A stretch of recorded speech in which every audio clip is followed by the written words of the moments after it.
Assalamualaikum warahmatullahi wabarakatuh. Selamat pagi anak-anak. Kali ini kita akan bertemu secara asinkron melewati video pembelajaran kali ini. Kembali lagi bersama Ibu Ula. Nah, sebelum kita memasuki pembelajaran, alangkah lebih baiknya kita berdoa menurut agama dan kepercayaan masing-masing. Berdoa dipersilakan.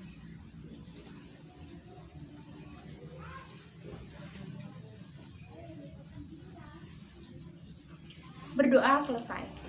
Bagaimana kabar kalian? Semoga semua baik-baik saja ya. Nah, jangan lupa anak-anak tetap patuhi protokol kesehatan ya. Dan jangan lupa untuk terus membaca referensi yang lain agar menambah pengetahuan kalian. Nah, di sini Ibu akan ingatkan untuk mengisi presensi hari ini di daftar edit yang sudah Ibu siapkan di Microsoft Teams. Nah, untuk pelajaran kali ini, silahkan simak video pembelajaran berikut ini. Setelah itu, setelah kalian melihat video pembelajaran kali ini, silahkan melakukan diskusi yang sudah Ibu buka di Microsoft Teams pada bagian diskusi. Untuk pembelajaran kali ini, di video pembelajaran kali ini, tujuannya adalah agar kalian dapat menguraikan persebaran flora dan fauna di Indonesia.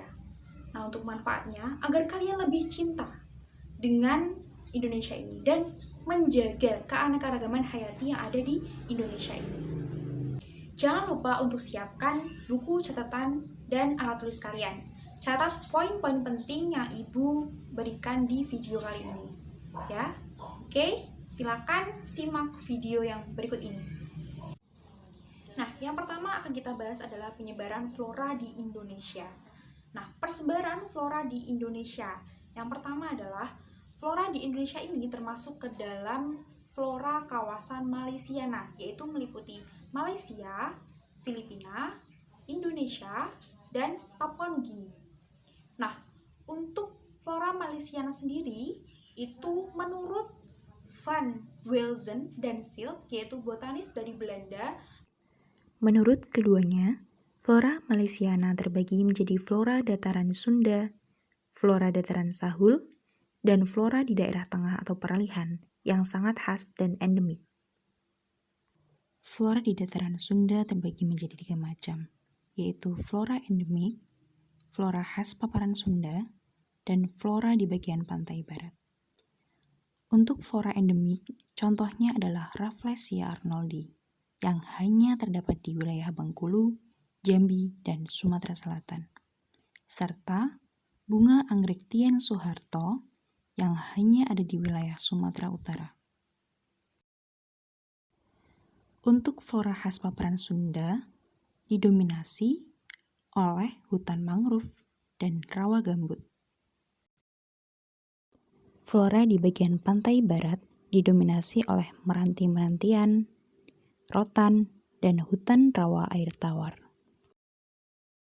Secara umum, flora asiatis memiliki ciri-ciri didominasi oleh daun yang lebat, kayu yang kuat, dan tanamannya adalah merupakan tanaman hutan hujan tropis yang berukuran besar. Yang kedua adalah flora peralihan.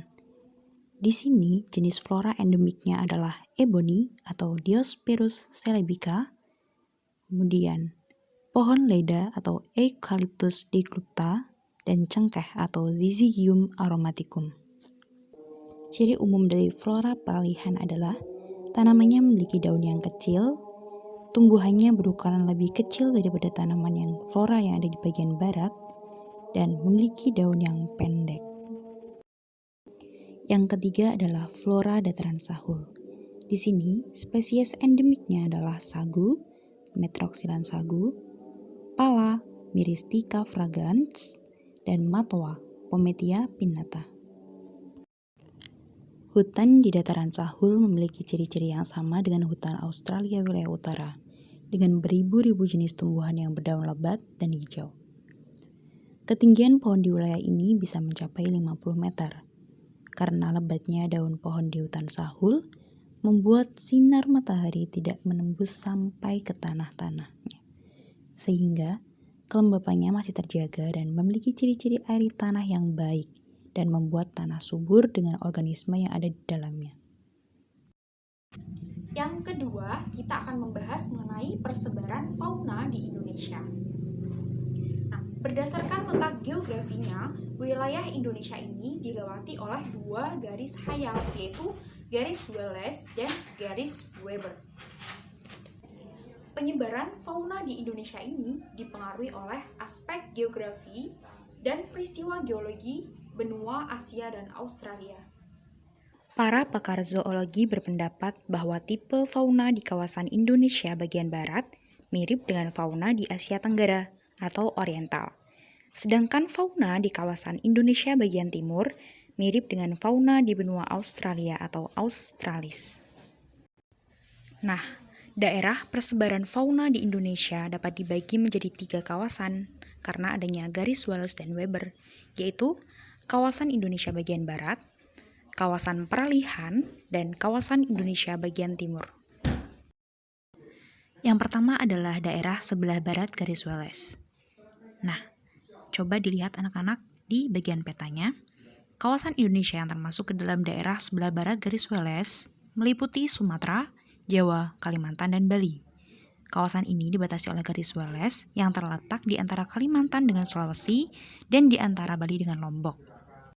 Garis Wallace ini dikemukakan oleh Alfred Russel Wallace, ahli zoologi berkebangsaan Inggris pada abad ke-19. Contoh fauna dari kawasan ini adalah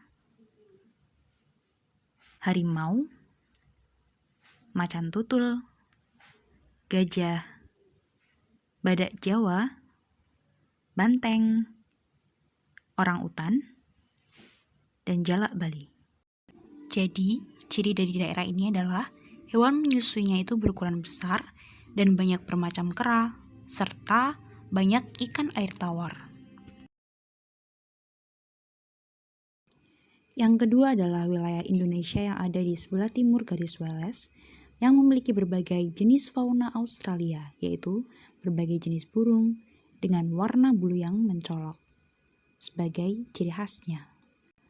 Nah, misalnya adalah kasuari, cendrawasih, kakak tua, nuri, dan parkit. Ada pula beberapa jenis hewan berkantung seperti walabi. 3. Daerah peralihan. Daerah peralihan adalah daerah di antara garis Wallace dan Weber.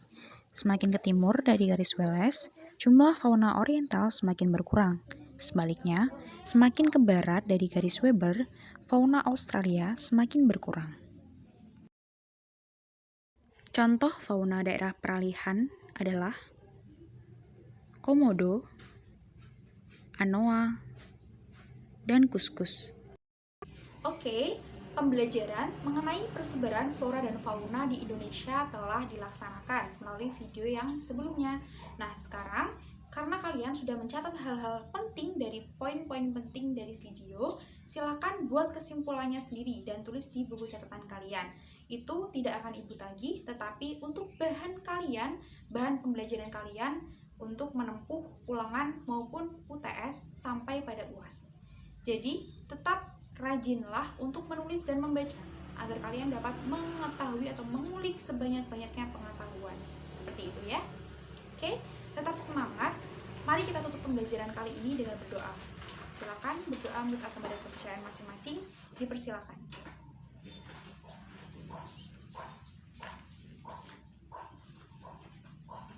Berdoa selesai. Ya, terima kasih anak-anak semua telah bergabung bersama Ibu. Nah, silakan langsung kalian mengisi diskusi yang ada di Microsoft Teams yang sudah Ibu siapkan. Oke, sampai jumpa lagi. Terima kasih. Assalamualaikum warahmatullahi wabarakatuh.